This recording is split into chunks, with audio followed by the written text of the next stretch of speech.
잘 보이시는지 모르겠습니다. 오늘 아둘람 성서신학 아카데미 제목은 미리 알려드린 대로 성경이 왜 이래요? 이런 제목입니다. 부제로는 질문하는 신앙.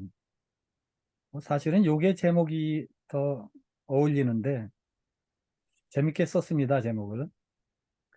어, 질문하는 신앙 그랬으니까 먼저 본론에 들어가기 전에 박선배 형제님, 제가 질문 하나 해도 될까요? 예.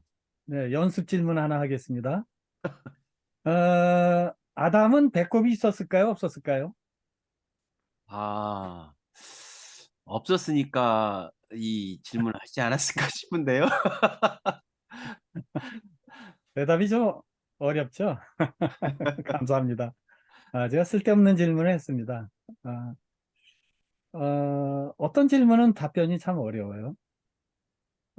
성경을 읽다 보면은 우리가 질문이 생길 때가 있죠. 많죠.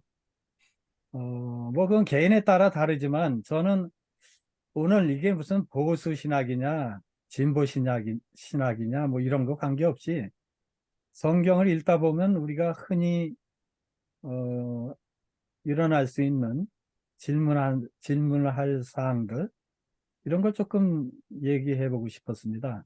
그 어떤 땐 논리적으로 좀 어색하다고 느끼고요. 이거는 지금 어쨌든 이런 이유로 이제 좀 질문거리가 생기는데 그런 불편한 경우에 많은 분들 중에는 이런 경우 성경을 그냥 설화나 드라마처럼 해석하면 되는 거 아니냐. 그래서 이거를 성경을 이렇게 읽다가 좀 불편하거나 이상하면은 설명이 잘 안 되면은 이거 설화나 드라마처럼 해석하자. 왜 글자대로만 해석하냐? 이런 분들이 있어요. 그런데 뭐 이해는 하지만 성경은 누가복음 같은 경우를 보면은 설화나 드라마가 아니라고 스스로 증거를 합니다. 제가 누가복음 1장 1절을 거기 표시했는데요. 뭐라 그랬습니까? 우리 중에 이루어진 사실에 대해서 처음부터 그러니까 사실에 대해서 목격자와 말씀에 일꾼된 자들이 전하여준 그대로 내력을 저술하려고 썼다는 거 아니겠습니까? 그러니까 이걸 설화나 드라마로 해석하면 안 된다는 소리죠. 그러니까 성경의 뭐 특정 부분을 그렇게 해석하는 분이 있을 수는 있겠지만 뭐 비유 같은 거는요. 그러나 아닌 부분도 많다. 그것을 지적하고 싶습니다. 그 한 예를 몇 가지 예를 오늘 들고 싶은데요. 첫 번째가 사가랴의 서판입니다. 누가복음 1장에 보면은 그 요한의 세례 요한의 아버지 사가랴가 성전에 들어갔을 때 천사로부터 아내가 잉태될 거라는 예고를 받죠. 그건 믿지 못할 말이죠. 그 못 믿으니까 그때부터 이제 벙어리가 됐습니다. 그래서 성전에 나와서는 몸짓으로 당시 상황을 설명했다 이렇게 돼 있죠. 그 뒤 10달이 지난 뒤에야 아기가 출산한 후 서판을 달라고 해서 아기 이름을 뭐로 하냐 그러니까 세례요한이라고 쓰고선 그 순간 혀가 풀립니다. 저의 질문은 뭐냐면은 아니 10달이 되도록 그걸 몸짓으로 했냐는 거죠. 왜 처음부터 서판을 달라 그래서 거기다 글을 썼으면 자세히 설명할 수 있었을 거 아니에요. 그 당시 어떤 상황이었는지. 그래서 이런 부분은 읽으면서 참 저로서는 아, 의문이었습니다. 이건 설명이 잘 안 돼요. 아무리 생각을 해도. 뭐, 이 사가랴가 바보도 아니고. 그래서 이런 부분이 저는 하나의 의문이었고요. 이거는 또 두 번째는 무화과나무 열매입니다. 이건 많이 알려진 얘기죠. 예수님께서 마태복음 11장에 무화과나무 잎사귀를 보시고 거기 열매가 없는 걸 보고 저주하셨죠. 그래서 나무가 말라 죽게 했습니다. 근데 그 이유가 뭐냐 그러니까 아직 무화과의 때가 아니라는 거예요. 13절에. 그 무화과 철이 아니니까 열매가 안 열린 게 당연하지 않습니까? 근데 왜 예수님께서 이걸 저주하셨나? 이게 저주받은 게 저는 이해가 안 됐습니다. 무화과나무가 뭘 잘못했나? 이게 저주받을 정도로 말라 죽을 정도로 잘못된 것인가? 아, 물론 뭐 설명하는 분들은 이걸 상징적으로 해석해서 뭐 열매가 없으면은 뭐 어, 저주를 받았다 이런 식으로 하지만 나무 자체로 보면 이게 좀 논리가 좀 비약이 심하다. 그런 생각이 들었습니다. 그 다음은 사사기로 갑니다. 이 부분도 참 이상했어요. 거기 보면 사사기 1장에 산지 거민과 골짜기 거민이 나오죠. 그 이스라엘 지형을 보면 이 동쪽은 주로 산지고요. 오늘 말씀하신 가자 지역이 왼쪽들은 평지였어요. 그러니까 평지는 침략을 받아도 내쫓기가 힘들었습니다. 그 더군다나 그 철기 문명을 가진 그 족속들, 블레셋 족속들은 쫓기가 힘들었죠. 근데 여기 뭐라고 돼 있냐면 1장 19절에 산지 거민은 쫓아냈다는 거예요. 여호와께서 유다와 함께 하신 거로. 근데 골짜기 거민들은 철병거가 있으므로 그들을 쫓아내지 못했다. 이게 참 표현이 좀 직설적으로 보면 너무한 거 아니겠습니까? 아니, 전능하신 하나님이 함께 하셔서 유다와 함께 하셔서 산지 거민은 쫓아냈는데 그까지 철병거 때문에 골짜기 거민은 쫓아내지 못했다. 그러니까 이게 산지 거민은 하나님이 함께 가셔서 쫓아냈는데 그 골짜기 거민은 하나님이 함께 계시지 않았냐 이거죠. 그래서 이 부분은 표현상 이것도 너무 불편하다. 질문이 그렇게 생기는 것입니다. 그 다음에 요거는 이제 요한복음 나사로 부활 이야기인데요. 이게 요한복음 12장에 나오는데 이 나사로의 이야기는 신기하게도 요한복음에만 나옵니다. 그러니까 우리가 이게 주목하게 되는 게 뭐냐면은 요한복음이 4복음서 중에서 가장 늦게 쓰여졌는데 마태, 마가, 누가는 뭐하고 이 중요한 사건이 이제 요한복음에 와서야 나오냐 이거죠. 몇십 년 지나서. 거기 보면 요한복음 12장 11절에 뭐라 그랬냐면 이 나사로가 죽었다 살아난 사건 때문에 예수 믿는 사람들이 많이 늘어났다는 거예요. 유대인이 가서 예수를 믿었다 이런 거 아니겠습니까? 나사로의 부활을 보고. 그러면은 이는 전도에도 아주 크게 유익했던 아주 중요한 사건입니다. 그래서 저의 질문은 이토록 중요한 사건이 왜 다른 공간복음에 몇십 년 동안 없다가 요한복음에 와서 나타났냐? 더군다나 누가복음은 뭐라 그랬습니까? 그 모든 일을 누가복음 1장 3절에 그 모든 일을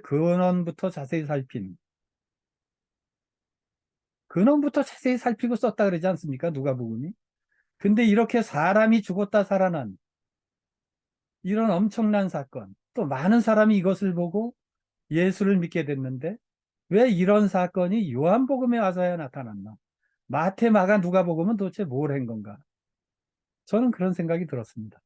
이것도 많이 지적하는 부분 중에 하나입니다. 마지막으로 이거는 뭐 현대 신학의 아주 난제죠. 마태복음 16장에 분명히 예수님께서 여기 있는 사람 중에 죽기 전에 인자가 왕권을 가지고 오는 것을 볼 자도 있다. 더군다나 그 천사들과 함께 온다. 아버지의 영광으로. 그랬는데 그런 일은 이루어지지 않았습니다. 당시 초대 교회는 초기 교회는 이 구절 때문에 이 구절이 마태복음 외에도 다른 복음에도 있죠. 비슷하게.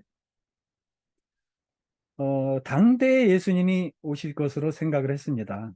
그래서 뭐 사도행전 같은 데 보면 뭐 있는 재산 다 팔아서 예수님 곧 오실 건데 뭐 재산 가지고 있으면 뭐 합니까? 그래서 다 팔아서 나누고 뭐 막 그랬는데 안 오셨죠. 어, 뭐 중세교회는 말할 것도 없고요. 지금까지 안 오셨습니다. 지금까지 안 오셨는데 이 부분을 명쾌하게 설명해 주는 신학자는 거의 없었습니다. 아직까지. 뭐 이런저런 뭐 상징적 의미다 뭐 이렇게 궁색하게 설명을 하지만 그거는 뭐 논리적으로 설득력이 없고요. 이 부분은 그래서 가장 난제 중에 하나고 이해가 안 되는 부분입니다. 이 이외에도 사실 질문을 하려면 많습니다. 우리 성경을 읽다 보면 질문할 것이 많은데 어, 제가 드리고 싶은 말씀은 우리가 성경을 대할 때 어, 성경의 어떤 과거 지난번에도 우리가 다뤘지만은 뭐 번역 오류도 있고 편집 오류도 있을 수 있고 필사 오류도 있고 또 다른 견해로는 자체적인 모순적 오류도 있다고 보고 있습니다. 그렇기 때문에 어, 성경을 어, 읽을 때는 이상할 때는 질문을 해야 된다. 그렇게 생각을 합니다. 무조건 아멘 하는 것은 맹신이다. 모르면 묻고 따질 필요가 있다. 그렇게 생각을 하고요. 우리가 묻지 않으면, 질문을 하지 않으면 어떤 일이 가능하냐면은 그건 실제 그 교회사에 나타나고 우리가 보는 것이죠. 잘못된 교리와 교권에 이용을 당하게 됩니다. 질문을 안 하니까 그 설교자나 종교인들이 그냥 자기 하고 싶은 말 마음대로 하는 거죠. 일방적인 말을 하는 거죠. 그때그때 질문을 제대로 하고 그것을 묻고 따졌다면은 아마 함부로 그렇게 못하지 않았을까. 저는 그렇게 생각을 하고요. 어떤 경우는 또 답이 없을 수도 있습니다. 답을 알 수 없을 수도 있고요. 그러나 우리 후배나 자녀들이 나중에 물을 수 있지 않겠습니까? 그럴 땐 뭘 모르고 있는지라도 알아야 된다. 뭐 그런 차원도 있어요. 또 중요한 것으로는 질문이 없으면 이 성장과 성숙도 없다. 그냥 일방적으로 들려주는 말만 듣고, 저분은 교수니까, 신학교 교수니까 저분 말은 무조건 맞겠지. 저분 말 조금 이상해도, 내가 잘 모르니까 어, 그런 거겠지. 이렇게 생각할 일은 아니라는 거죠. 그래서 바른 신앙, 성숙한 신앙을 위해서는 늘 질문하는 자세가 필요하다. 그리고 사실 지금 중세교회 이후로요. 우리 이 교회는 기독교 교회는 일부 아주 소수의 그 어, 교단을 제외하면은 거의 다 주입식으로 일방적으로 설교를 듣는 그런 교회가 주입식 교회가 되어 왔습니다. 그래서 저는 소통이 없는 주입식 교회는 이게 자폐 집단이다. 그렇게 생각을 합니다. 한쪽은 말하고 한쪽은 듣기만 하는 거죠. 그래서 잘못이다. 그렇게 생각을 합니다. 그리고 질문을 하자 그러니까 질문을 뭐 너는 왜 믿음이 없냐? 믿으면 다 그 답을 알게 된다. 뭐 이렇게 무책임한 답을 하는 경우도 가끔 있는데 질문은 불신이 아니죠. 질문은 불신이 아니라 불신앙이 아니고 신앙에 바르게 신앙을 갖는 한 과정이고 신앙의 일부분이다. 이 말은 당연한 말입니다. 왜? 예수님과 제자들도 항상 묻고 답하셨어요. 그 예수님의 공동체는 작은 공동체였지만 예수님 보면 제자들이 묻고 예수님 자세히 설명해 주시고 모르면 또 묻고 또 답변하셨습니다. 우리 현대교회도 그 공동체 정신을 가져야 된다고 생각을 하고요. 어, 질문을 하면 성경과 세상을 보는 눈이 더 커지고 더 넓고 더 깊고 더 멀리 볼 수 있다. 뭐 이건 제 생각입니다. 제 생각이지만 뭐 크게 틀리지는 않는다고 생각을 합니다. 그래서 이상으로 오늘 제가 전해드리고 싶은 얘기는 나눴고요. 마지막으로 그 예레미야 선지자가 한 질문, 그거를 소개하고 싶습니다. 예레미야 12장에 보면 이런 질문을 하죠. 내가 주께 질문하옵나니 악한 자의 길이 형통하며 반역한 자가 아니 거기 제가 글이 안 보네요. 형통함입니까? 무슨 까닭입니까? 왜 악한 자들이 잘 되고 잘 먹고 잘 살고 의롭게 사는 사람이 오히려 더 빈궁하게 살고 고난받고 도대체 이게 뭔 일입니까? 예레미야 선지자가 하도 답답해서 이렇게 물었습니다. 뭐 오늘날 우리도 같은 질문을 할 수 있고 우리도 보고 느끼는 거죠. 아마 각자 어떻게 답변을 하실지 모르겠습니다만 제가 잠언의 그 답변을 소개해 드리고 싶은 것은 성경은 악인의 형통을 부러워하지 말라. 그런 말씀도 하셨어요. 그러니까 악인을 부러워하지 말라는 이유가 있으시겠죠? 그 이유를 아마 각자 또 생각하실 수 있으리라고 생각을 합니다. 아무쪼록 오늘 그 질문하는 신앙이 필요하다. 이런 요지로 함께 말씀을 나눴습니다. 경청해 주셔서 고맙습니다. 감사합니다.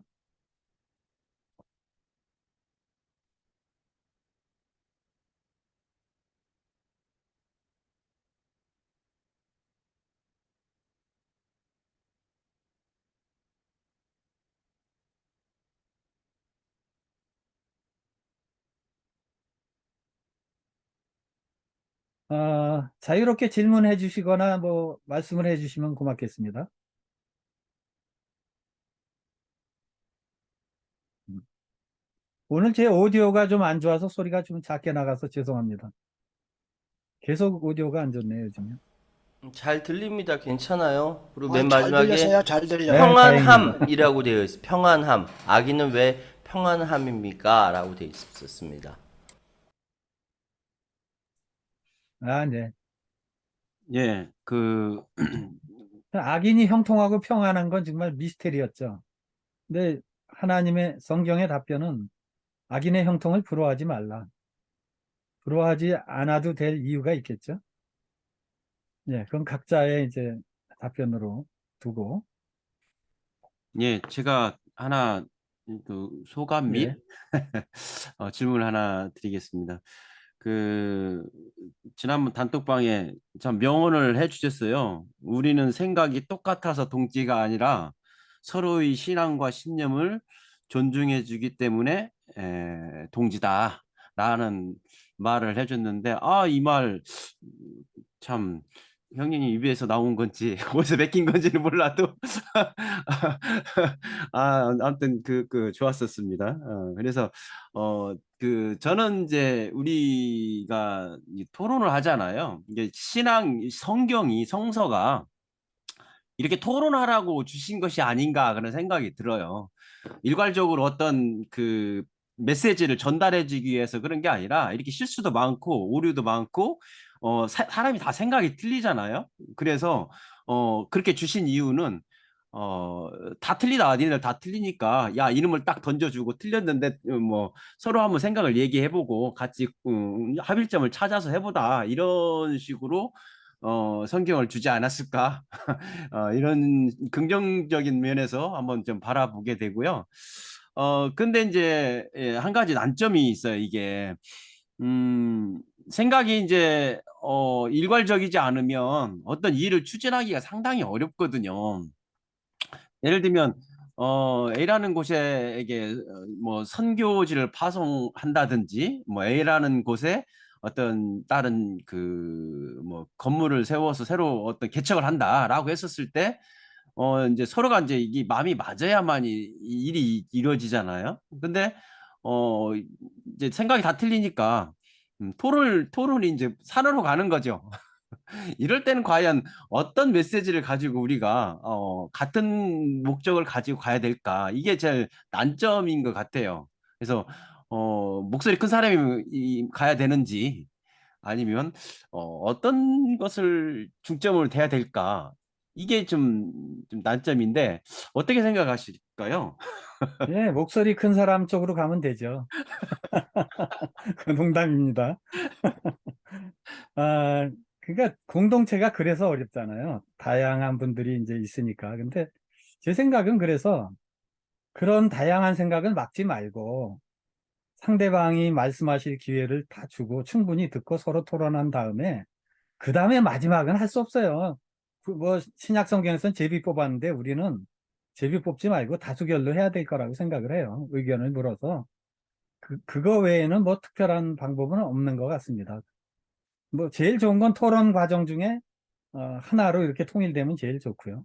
현실적으로는 좀 어렵죠. 뭐 그래서 공동체가 오늘도 그 우리 다양한 얘기들을 많이 들었잖아요. 아까 일부 담화를 듣고 저는 한 분 한 분 말씀에 참 은혜를 받아요. 생각은 서로 다르지만 저분 말씀도 일리가 있고 이쪽 분 말씀도 일리가 있고 그런 측면이 다 있는 거죠. 근데 저도 이제 이 말씀을 꼭 드리고 싶어요. 뭐 과거에도 그렇고 앞으로도 그렇고 제가 지금 하는 말도 그렇고요. 제가 하는 말을 절대 믿지 마세요. 제가 드리고 싶은 부탁은 저도 한 10년 전, 5년 전에 한 말을 지금 다시 보니까 틀린 말이 많더라고요. 왜냐하면 그때는 그때 아는 그 지식, 그때 이해한 그 수준에서 아주 뜨겁게 열심히 얘기를 했습니다. 그런데 지금 보면 부끄러워요. 저도 그 딴에는 확신을 하고 얘기를 했습니다. 그때는. 근데 지금 생각하니까 내 지식이 부족하고 그때 내 생각이 짧아서 내가 틀렸었구나. 그래서 저는 누가 저한테 틀렸다 그러면 고맙습니다. 저도 충분히 그 가능성이 있기 때문에 그래서 뭐 우리가 성서 아카데미 이렇게 하고 있지만 항상 나도 틀릴 수 있다는 그 기본 생각은 가지고요. 그렇다고 해서 지금 말씀하신 대로 아무것도 안 할 수는 없잖아요. 뭐 이것도 좋고 저것도 좋을 수는 없잖아요. 그러니까 우리 사는 날 동안에는 최선을 다해서 바른 생각을 추구하고 진리를 추구해야 된다. 이렇게 생각을 합니다.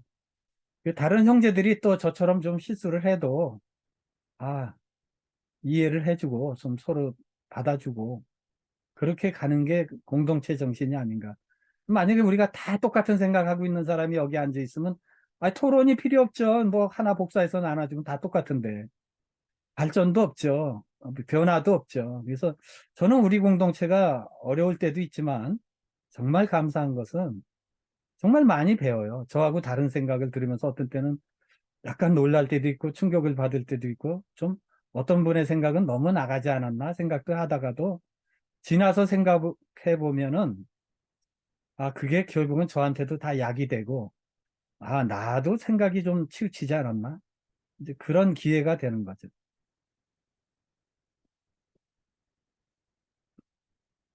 그리고 어쩌다가 아까 저 박 선배님 어쩌다가 제가 좀 멋진 말 하면은요 그건 틀림없이 어디서 베낀 거라고 생각하시면 돼요.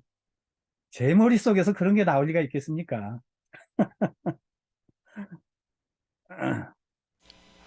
근데 제가 질문 하나 좀 예, 해도 될까요? 말씀하세요. 예. 사실은 옛날에는 뭐 요한복음을 보면 요한복음의 그 내용들이 보면은 굉장히 조금 뭐랄까 형이상학적인 그런 그 구절들이 많이 있잖아요.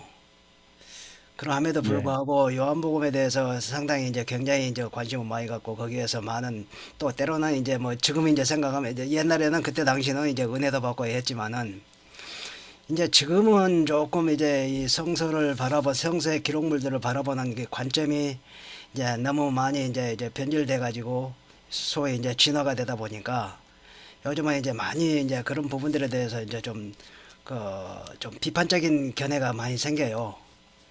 그런 관점에서 봤을 때 요한복음 보면은 너무 뻥튀기를 많이 했지 않냐. 이게 사도 요한이 뻥튀기꾼 아니냐. 이제 조금 속된 말로 그런 데 생각도 해봅니다. 왜냐면은 요한복음 1장 1절에 보면은 말씀이 계시니라. 태초에 말씀이 계시니라 해놓고 그 말씀이 누구냐면은 이제 결국 예수 그리스도를 이야기하는데 그 예수 그리스도가 어떻게 말씀이 돼가지고 세상을 창조하고 했을까 하는 이제 그런 이제 뭐 이제 의구심들을 이제 지금은 굉장히 많이 갖습니다. 또 보면은 또 나도 이제 사실은 또 뭐 헬라어 공부한다 해가지고 요한복음 1장을 갖다가 이제 뭐 헬라어로 막 갖다가 이게 뭐 외우기도 하고 뭐 써보기도 하고 이렇게 했지만은 지금 이제 이렇게 생각해 보면은 그런 부분들이 이제 조금 지금 생각하면은 좀 뭐 어리석은 것일 수도 있고 이제 또 그때 당시 신앙 상태로서는 그럴 수밖에 없었다는 그런 생각이 들지만은 요한복음에 대해서 우리 신성모님의 그 의견은 어떠신지 좀 고견을 좀 듣고 싶습니다. 예, 요한복음, 좋은 질문이신데요. 요한복음이 저한테도 가장 난제입니다. 그러니까 거기 있는 뭐 글자를 읽는 게 어렵다 그 뜻이 아니고요. 그 요한복음 전체 스토리와 그 흐르는 총체적인 맥이 어, 정말 어려워요. 어떤 면에서 어렵냐면 지금 지적하신 게 맞습니다. 그 많은 신학자들 중에 요한복음을 그렇게 생각하는 분들이 많아요. 좀 과장된 거 아닌가.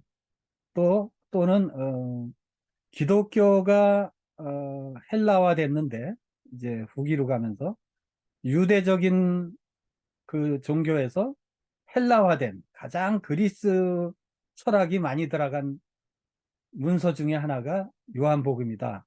이렇게 주장하는 분들도 많습니다. 그리고 나름대로 그런 이유들이 있어요. 거기 뭐 꼭 용어 때문만은 아니지만 로고스니 뭐 말씀이 육신이 되다. 이게 정말 심오하고 기가 막힌 그 내용이죠. 그 사실 그대로는 저는 처음에 요한복음에 흠뻑 빠졌습니다. 너무 멋진 말씀이라. 어떤 분은 제 주변에 그런 분도 있어요. 요한복음을 1절부터 끝까지 절까지 다 외우는 분이 있어요. 요한복음이 너무 좋다는 거예요, 자기는. 그래서 저는 그걸 이해를 합니다. 그런데 아까도 지적을 했지만 가나의 혼인잔치라든지 또 그 예수님이 첫 기적 아니겠어요? 가나의 혼인잔치. 또 죽었던 나사로가 살았다. 아니, 예수님보다 먼저 죽었다 살아난 사람이 있는데 왜 마테마가 누가는 그걸 기록을 안 할 수가 있어요? 상식적으로 안 쓸 수가 없잖아요. 어떻게 한 2, 30년 후대에 쓴 요한이 적어도 마가복음보다는 3, 40년 후대로 보거든요. 요한복음은. 근데 그렇게 늦게 쓴 복음서에 쓸 정도의 사건이 왜 앞에 복음서에 없냐 이거죠. 그래서 일부 학자들은 요한복음을 상당히 의심합니다. 이거는 좀 부풀려진 거 아닌가. 뭐 그런 견해가 있다는 거에 저는 일리가 있다. 일정 부분. 그러나 저는 답은 못하겠어요. 제 배움이 짧아서 제가 그걸 가지고 지금도 저도 공부하고 지금도 관심을 가지고 문헌을 찾아보고 그러지만 제가 아직까지 객관적으로 답변은 못 드릴 것 같습니다. 그러나 그것을 질문을 가지고 요한복음을 유심히 살펴보는 것은 상당히 의미가 있다. 그런 생각이 듭니다.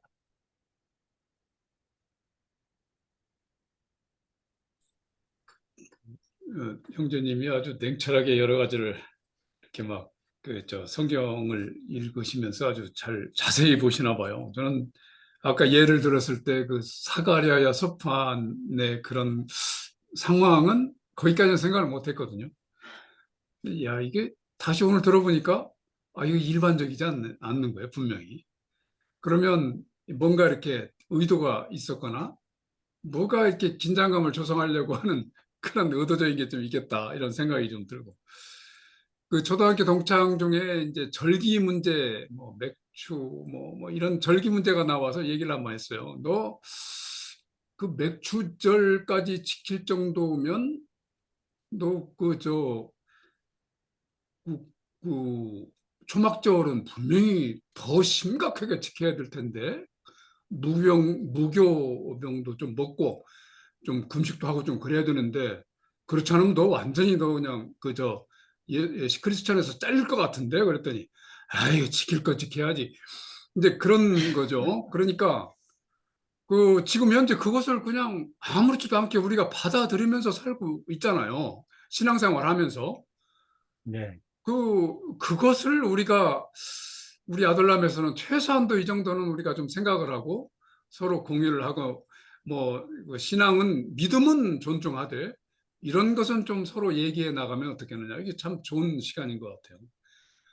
오늘 담화 시간 주제하고 거의 비슷한데 지금 현재 이스라엘 민족이 옛날에는 북에서의 그 민족이잖아요. 근데 지금 현재 이스라엘 사람은 그 모계에서의 이스라엘 사람이 아닌 사람도 이스라엘 국민으로 돼 있어요. 군대도 가고. 그러면 성경에 나와 있는 그 저는 모르겠습니다. 근대사에 계시를 받고 이스라엘 다시 나라를 세우자. 라고 너는 나라를 세워라 라고 계시를 누가 분명히 했는지는 모르겠지만 하여튼 그 땅을 자기들이 사서 국제협력을 얻어가지고 일단 나라를 만들었단 말입니다. 그런데 민족이 옛날하고 틀리잖아요. 그러면 성서하고 어떻게 또 다른 점이 분명히 있을 텐데 이런 건 또 자세하게 얘기 나오는 건 없어요. 그리고 지금 원래 성경에 회복하리라고 한 땅하고 지금 현재 이스라엘 땅하고 완전히 차이가 있습니다. 그러니까 이제 성경에서 일반적으로 예언서에 나와 있는 거하고는 좀 다른 면이 좀 있고 이런 종합적으로 하게 되면 너무나 복잡하니까 간단한 것부터 우리가 이해할 수 있는 것부터 서로 얘기하는 것은 굉장히 재미있을 것 같습니다. 예, 제가 한 말씀 드려도 되겠습니까? 어, 제가 몇 차례 드렸던 것 같은데요. 예, 제가 성경을 이해하기로는 이 성경은 분명히 하나님의 교훈, 하나님의 진리가 담겨 있는 책입니다. 그리고 이 담겨 있는 책이라는 얘기는 성경 말씀 자자구구 하나하나 다 그 자체가 곧 진리의 말씀은 아니라는 뜻이죠. 그러나 또 우리 신성남 형제께서 오늘 그 질문을 하는 것은 오히려 문제를 제대로 해결할 수 있는 참 좋은 자세인 거 분명합니다. 그와 마찬가지로 이 성경에 기록되어 있는 하나님의 뜻이 그게 결국 그 하나님의 교훈이고 진리인데 그것이 무언가 왜 이렇게 써졌지 하는 이런 것을 그 의문을 갖고 그것을 본 의미를 정말 알고 싶어서 성경을 읽고 또 읽고 또 그 관련된 말씀도 찾고 자료도 찾고 하다 보면은 그렇게 찾는 자에게 그 성령께서 깨우쳐 주시는 으로 생각나게 해 주시는 그 방법으로 좀 일깨워 주셔서 알게 해 주신다고 믿습니다. 그렇게 해서 그 성경의 그 범위 안에서 그것을 넓어지면 넓어질수록 깊어지면 깊어질수록 그 하나님이 말씀하시고자 하시는 그 모든 그 진리의 체계가 정말 빈틈없이 오류가 없이 이해가 되게 될 줄 믿습니다. 그렇게 하지 못해서 그렇지. 분명히 그런 방향으로 나갈 수 있다는 것이죠. 그렇기 때문에 그 성경의 그 자자구구 아까 지적했던 그런 모든 그 내용들은 좀 모릅니다. 정말 몰라요. 거기에 대한 정확한 왜 그랬는지 의미도 잘 모르겠고 그러나 제가 아는 거는 그런 게 있다 할지라도 그 성경 속에 들어있는 그 진리의 말씀은 분명히 있다. 그리고 우리에게 필요한 그 해답은 다 있다고 믿습니다. 예, 저는 그렇게 이해하고 지금도 노력하고 있고 그러고 있습니다. 감사합니다. 예, 사실은, 예, 감사합니다. 사실 성경에 진리가 만약에 없다면 뭐 우리가 논의하고 따지고 뭐 그럴 필요도 없죠. 예, 우리가 성경을 이렇게 질문하고 논의하는 것은 그래도 여기에 진리가 있다. 그렇게 생각하기 때문입니다. 뭐 다른 분들은 생각이 다를 수 있지만 저는 그렇게 생각을 하고 있고요. 어, 그것을 이제 문제는 뭐냐면 저는 어떤 경우든 질문하는 공동체에는 거기는 희망이 있다고 생각을 해요. 그런데 아예 질문조차 봉쇄하고 뭐 물어보면 너 믿음이 없냐? 또는 믿으면 저절로 알게 돼. 믿기만 하면 다 그 옛날 그 어떤 교부처럼 뭐 무식하게 불합리하기 때문에 믿어야 된다. 그건 말이라고 합니까? 합리적이어야 믿지 사람이 어떻게 불합리한데 믿을 수 있습니까? 그건 그냥 억지로 믿는 거죠. 그래서 어떤 경우든 질문을 하고 그것을 토의하고 그것을 논의할 수 있는, 소통할 수 있는 공동체는 저는 희망이 있다고 생각하고요. 우리가 뭐 꼭 답을 찾는다는 보장은 없지만 질문까지 봉쇄된 그런 곳에서는 희망이 없다. 저는 오늘날 특히 그 교단 신학교 있잖아요. 저는 이 교단 신학교가 정말 반대해요. 그 교단이 추구하는 어떤 교리나 신학에서 한 발짝만 나가면 뭐 교수고 뭐고 그냥 그 자리에서 해고당하는 이런 척박한 풍토에서 무슨 바른 진리를 논의하고 토의할 수 있습니까? 왜 자기들이 제시하는 교리만 진리라고 생각을 하고 자기들이 제시하는 성경관, 자기들이 제시하는 역사관만 진리라고 생각하냐 이거지. 왜 남은 질문을 못하게 하냐 이거지. 그래서 원칙적으로 신학은 저는 일반 대학교에서 해야 된다고 생각해요. 누구나 자유스럽게 아니, 성경을 신학을 신앙 고백적으로 하면 안 되죠. 개인의 신앙 고백은 자유지만 신학은 학구적으로 해야죠. 학문적으로, 논리적으로. 그래야지 그 억지 춘향식으로 그 무조건 믿어라 그러고 신학을 하면은 신학이 안 되는 거죠. 자기 논리에 갇히는 거죠. 그런 생각이 듭니다. 대체로 한국의 네. 신학교들이 그렇고요.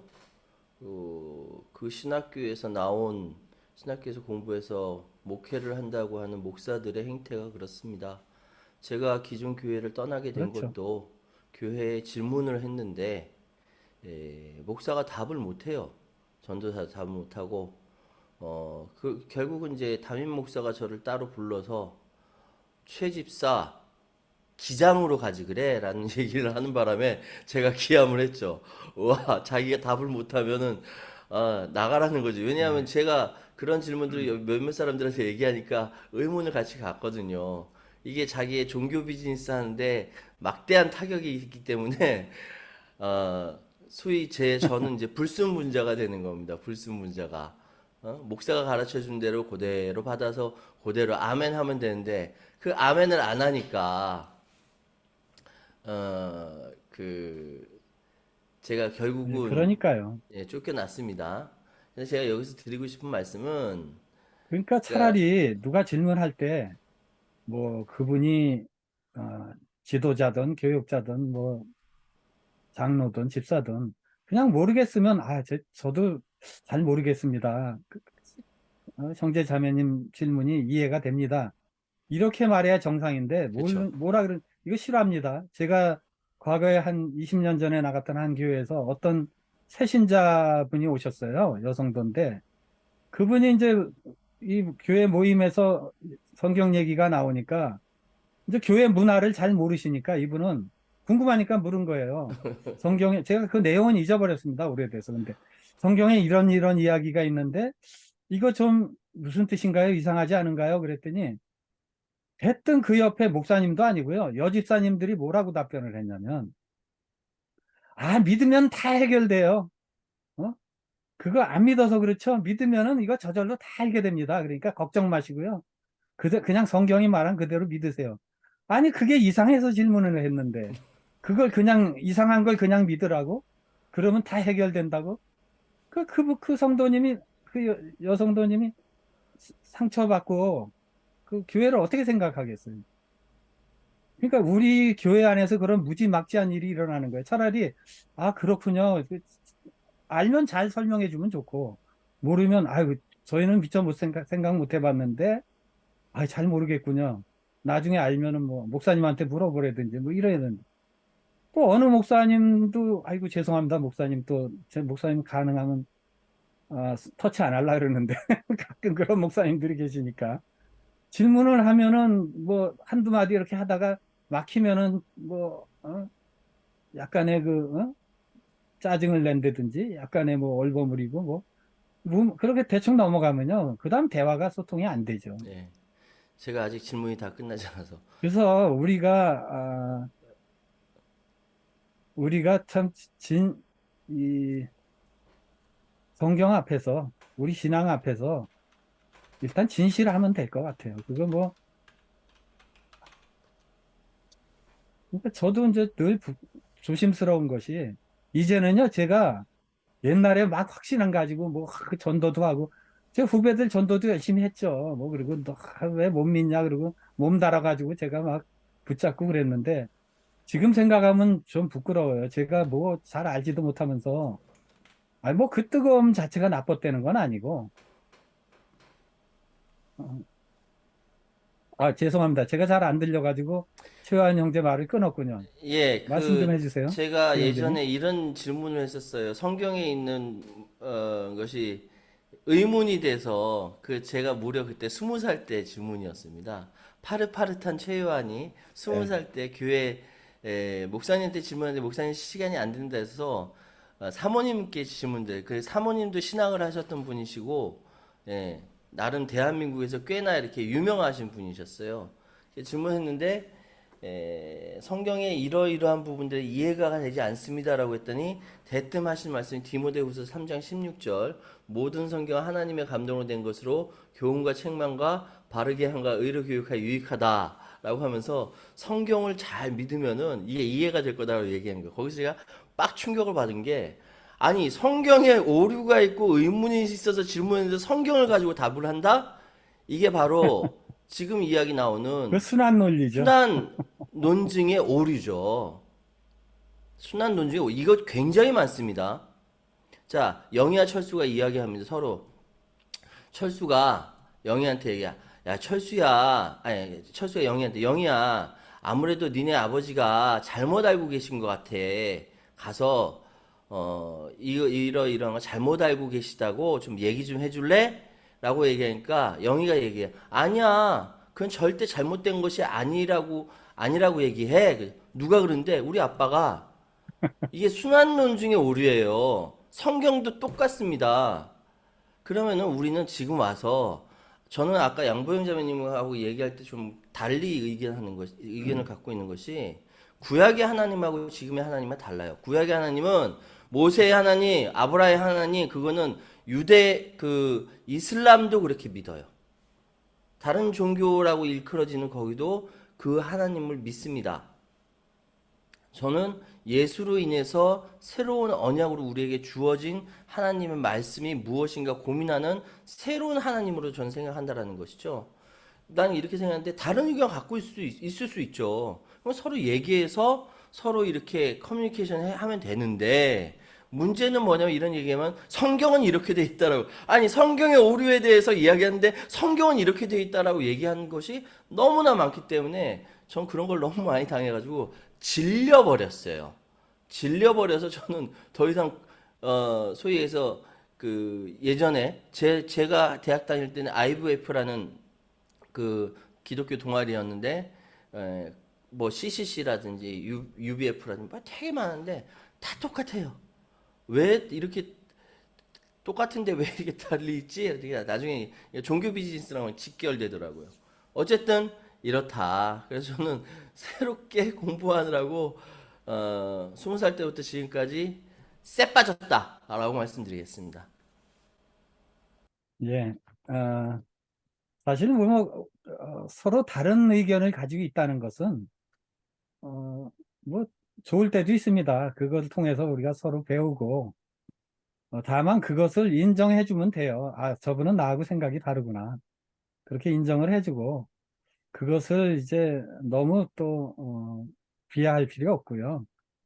특히 우리 공동체에서는 그냥 의견이 다를 때 그렇다고 해서 다른 의견을 숨길 필요는 없죠. 다른 의견을 제 생각은 또 이런 면도 있습니다. 이렇게 얘기하고 그것을 서로 나누고 또 거기에 대해서 다른 비판도 듣고 그거 아니면은 우리가 교회당으로 오늘 다음 주부터라도 다 교회당 가면 됩니다. 뭐하러 아둘람 나와서 우리가 이럴 필요가 없죠. 여기 아둘람이라도 오니까 이런 소리라도 하고 교회 가서 어디 이런 말 합니까? 한마디 꺼냈다가는 당장 2단, 3단으로 몰리거나 뭐 믿음이 없냐? 너는 뭐 그렇게 까다롭게 믿냐? 별소리 다 듣습니다. 뭐 그렇게 3, 40년 살아봤는데 저는 후회뿐입니다. 그래서 그냥 좀 소통할 수 있는 우린 소통만 해도 본전은 뽑는 거 아닌가? 전 그렇게 생각하고요. 또 이왕 하는 소통이라면 서로를 디스하지 말고 좀 서로 격려해주고 또 가끔은 뭐 내 마음에 좀 안 드는 그 사람이 저도 그래요. 말하다 보면 나 본의이 아닌데 상대방 감정을 톡 건드리는 단어나 어투가 하나씩 끼어 들어가요. 전혀 그런 의도는 없었는데 그게 듣는 사람은 상처를 많이 받죠. 근데 우리가 그래서 마음을 좀 넓힐 필요가 있습니다. 심지어 어떤 때는 내가 좀 이렇게 좀 마음이 상하더라도 그걸 사실 잘 감내하는 거, 그 공동체에서 그것도 좋은 훈련이죠. 그게 공동체 아니겠습니까? 그래서 아들남은 항상 배움이 있고 나눔이 있고 신선한, 우리가 평소 때 좀 나눌 수 없는 얘기들을 나누는, 뭐 그 뭔가 좀 여기 오면 이득이 있어야지, 뭐 그 바쁜 시간에 여기 모여가지고 그냥 뭐 마지못해 동원당한 사람들처럼, 예? 마치 뭐 일당 얼마 받고 나온 사람들처럼 그럴 필요는 없잖아요, 우리가. 근데 아무 할 말 못하고 눈치 보고 뭐 그냥 무조건 아멘 하려면은 저쪽 뭐 서초동이나 이런 데 가면 되죠. 그러니까 다 그런 이렇게 생각이 그냥 들어요. 나와서 기쁘게 또 소통하잖아요. 그러니까 또 싸움도 할 때는 한번 신나게 싸우고 피 터지게 한번 싸우고 또 잘못한 거 있으면 제가 실수했습니다. 용서해 주십시오. 뭐 뭐 싸울 봐주십시오. 필요가 그리고 또 없고. 서로 털고 가고 좀. 그 예수 믿는 사람들이 제일 꼬장꼬장해요. 뭐 뒤끝이 많고 뭐 한마디 하면 뭐 그거 가지고 꽁 해가지고 그냥 한 1년 전에 지난 일 가지고 얘기하고, 저도 잘 그래요. 저도 알고 보면 아주 꽁한 사람인데, 좀 우리가 이런 훈련을 통해서 좀 서로 조금씩 발전하는 그런 모임이 됐으면 좋겠다. 그런 생각이 있죠. 근데 오늘 발표한 내용 중에 정말 괜찮은가요? 제가 제대로 한 겁니까? 거기 답변 있는 분들이 있으세요, 혹시? 그 답변 좀 알려주세요. 혹시 제가 잘못 지적한 거 있으면. 근데 많아요. 이게 너무 많아요. 저는 뭐 그냥 책을 쓸 정도로 많은데, 누가 좀 속 시원히 알려줬으면 좋겠어요. 그런데 한국교회는 이런 문제를 대놓고 말을 못해요. 그리고 조금 그걸 대놓고 책을 만들거나 이러면 뭐 심지어 몇 년 전에도 어떤 분이 책을 썼더니 그냥 기독교계에서 들고 일어나가지고 그 책을 그냥 한 권을 뭐 판매 금지시키고, 아니 그런 좀 이상한 책도 좀 읽으면 어때요? 읽고선 성도들이 거기에 대해서 비판할 사람 하고, 그 책 제목이 예수는 신하다였어요. 저도 그 책 읽고 깜짝 놀랐어요, 사실은. 너무 진도가 너무 나가서, 그렇긴 한데 그것도 두 번, 세 번 읽고 나가니까 거기도 엉터리 많이 들어있더라고요. 거기서 주장하는 내용도 엉터리 많이 들어있고 고증도 부족하고, 근데 그 책이 밀리언셀러예요, 미국에서. 근데 어쨌든 그런 것도 그렇게 쉬쉬하고 숨기고 뭐 동아일보에서 그걸 냈더니 출판도 못하게 하고, 동아일보인가 어떤 신문이 했던, 교단에서 나서서 틀어막고, 이거 눈 가리고 아웅하는 거 아니겠습니까? 차라리 그것이 오픈됐으면 서로 토론해서 거기도 좀 문제가 있다, 뭐는 잘못됐다, 이렇게 갔어야 되는데 그냥 무조건 손바닥으로 하늘을 가리는 게 이 사람들 특징이에요. 참 안타깝죠, 그런 면에서요. 그리고 오늘 배원선 형제님이 말씀하실 분은 언제든지 켜주세요. 박선배 형제님.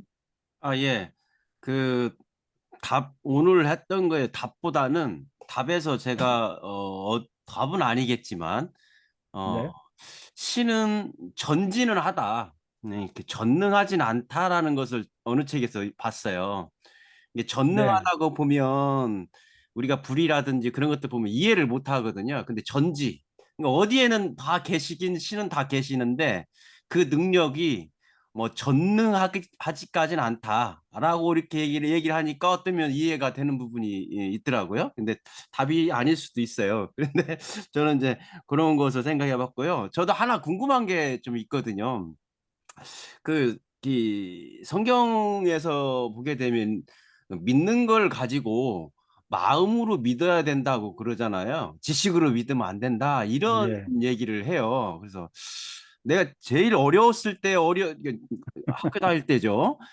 마음으로 믿는 건 뭐고 다 모든 것들이 다 머리에 들어와서 이 귀로 들어와 가지고 뇌에서 이렇게 되는데 마음은 가슴을 가리키고 그 지식은 머리로 생각하고 이성적으로 믿으면 안 된다. 이렇게 얘기를 하더라고요. 그래서 이 마음으로 믿는 건 뭐고 지식으로 아는 것도 뭐냐. 다 모든 것들은 다 머릿속에 들어가는데 혹시 머릿속에 혹시 마음이라는 구역이 하나 따로 있어서 거기에 들어가면 마음으로 되는 거고 이쪽 지식적으로 가면 지식이 되는 건가? 이런 생각을 했었거든요. 그래서 이게 이제 혹시 이렇게 생각하는 분 있을 거예요. 분명히 마음으로 믿어야 된다. 너 머릿속으로 그렇게 생각하면 안 돼.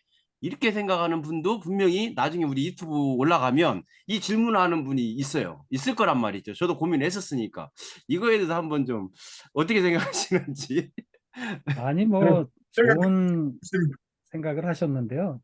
그거 당연한 생각이고 정상적인 생각이죠. 아니, 지식으로 잘 모르는 걸 어떻게 마음으로 믿습니까? 그거 순 말장난이죠. 오죽하면 호세아에서도 이 백성이 지식이 없어 망한다 그러잖아요. 잘못 알면 잘못 믿게 돼 있고, 바르게 알아야 바르게 믿는 거 아니고, 바르게 믿는 게 마음으로 믿는 거 아니겠습니까? 그래서 지금 박선배 형제님은 지극히 정상이십니다. 걱정하지 않으셔도 되겠습니다. 제가 한 말씀 드릴까요? 어, 제가 마음으로 믿는 이 믿음을 제가 말씀드렸던 사람 중에 한 사람인 것 같은데요. 그게 로마서 10장 10절에 마음으로 믿어 의에 이르고 입으로 시인해서 구원을 얻는다라고 이렇게 표현하고 있죠. 근데 이 마음으로 믿는다라고 하는 것은 결국 그 하나님이 자녀들에게 마음의 할례를 베풀어 주시는 것과 연관이 되어 있습니다. 그 할례를 베풀어 주시면 하나님과 하나님의 진리를 깨달을 수 있는 마음으로 바꿔 주신다고 그랬어요. 마음으로 깨달을 수 있는 그런 걸 주신다 그랬고, 하나님의 진리를 영적인 귀로 들을 수 있는, 이해할 수 있는 그런 상태가 되게 해 주신다고 그렇게 되어 있습니다. 그러니까 네. 이 머리는 결국 이 마음으로 믿는 이것이 어떻게 보면 그것을 논리적으로 서포트해 주는 보조 역할이 아닌가. 그는 관계는 잘 모르겠어요. 관계는 잘 모르겠는데 어쨌든 이것이 마음으로 믿는 것과 연관해가지고 그것이 우리 의지적으로 혀로 표현하는 믿음으로 표현하는 이것이 구원이라고 참 진짜 믿음으로 나타내는 것이라고 그렇게 말씀하고 있는 거고 저는 그렇게 분명히 이해를 하고 있습니다. 그러니까 마음으로 믿는 것이 굉장히 중요합니다. 머리로만 끝나면은 어찌 보면 실제로 하나님의 진리를 내 영적인 귀로 제대로 듣지 못하고 영적인 이 가슴으로 느끼지 못하기 때문에 정말 하나님의 그 진리를 올바로 이해하는데 좀 장애가 생길 수가 있다는 것. 예, 제가 질문하고 싶은 것은 내용은 충분히 다 이해가 되거든요. 근데 우리 신체에서 마음의 영역과 지식의 영역이 과연 어느 부분에 속해서 그게 동화작용이 돼서 되는지 그 부분이 어렸을 때 상당히 궁금했었거든요. 그래서 그걸로 고민하신 분이 없을까 혹시 그래서 질문 드린 거거든요. 아마 조금 더 이제 시대가 지나면은 아마 우리 박 선배님 그 질문에 대해서는 AI가 확실하게 답변을 줄 것 같네요, 보니까. 요즘 AI가 얼마나 똑똑한지 아주 확실하게 답변 줄 것 같아요. 누가 그런 말을 했습니다. 그 입장의 동일함이라는 말을 했는데, 그러니까 이해라고 하는 것은 그냥 정말로 머릿속에 머무는 납득했다, 알고 있다 정도일 것이고, 그것을 마음으로 이해한다라고 하는 것은 그것이 단순히 이해한다를 떠나서 내가 그 입장에 선다. 그래서 동일한 입장이 될 수 있다라는 단계까지 간 것이 마음으로 이해한 것이 아닌가 생각을 해서 그, 이해는 머리에 있고 마음은 가슴에 있다. 저는 그렇게 억지를 부리고 싶습니다. 입장의 동일함. 그것이 나의 것이 돼서 나의 느끼는 거지. 마음이 된 것. 네. 그러니까 저는 그렇게 어쨌든 그것이 다 사람에게 있어서는 두뇌 작용을 통해서 나타나는 것인데 우리 박 선배님 이야기는 그거 같아요. 어차피 그 심장은 피 이렇게 이제 짜내면 되고 그걸 생각하고 막 이거 한 거 어차피 두뇌 작용인데 이해한다라는 두뇌와 마음으로 받아들인다는 그 두뇌가 구분되어 있냐 이 얘기지 않습니까? 그래서 저는요, 저는 굉장한, 제 고민 중에 하나도 그런 거예요. 내가 받아들인 거하고 실제로 이해 안 되는 부분하고 그건 맞는 것 같아요. 뭐 이거 사실 사람은 자기 자신도 몰라요. 자기 스스로도 자기를 이해 못 하는데 다른 사람이 나를 이해하는 게 쉽겠습니까? 그래서 저는 이제 이 작용이 어디서부터 시작됐을까 했을 때 저는 어렸을 때부터 어머니 뱃속 때부터 교회를 다녔거든요. 그래서 어렸을 때부터 엄마, 아빠 손 붙잡고 기도했고 그렇게 성장을 했어요. 이것이 세뇌교육의 하나의 그 과정 중 그걸로 나타난 거 아니냐. 제가 이제 박사과정을 북한학을 했기 때문에 제가 이해를 하는데 북에 있는 정치 체제는 그 수령부터 당 인민까지 전일 체계라고 얘기해요.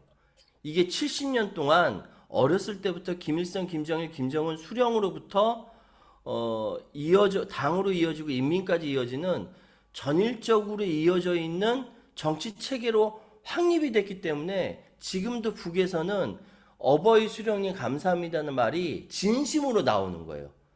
외부에서 탄압해가지고 나오는 것이 아니라 어렸을 때부터 그렇게 세뇌 교육을 통해서 생활로 체득이 됐기 때문에 진심으로 어버이 수령님 감사합니다는 말이 나오는 거예요. 전 그거하고 지금 우리가 습관적으로 아이고 하나님 뭐 내지 이렇게 하는 것이 다르지 않다라는 생각이 들었어요. 제가 북한어를 공부하면서 그런 걸 느꼈거든요.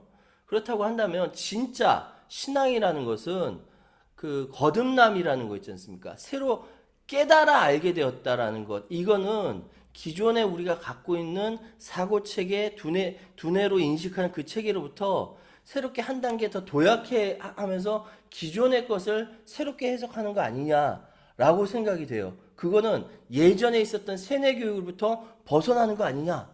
저는 그렇게 해석합니다. 박 선배님. 네.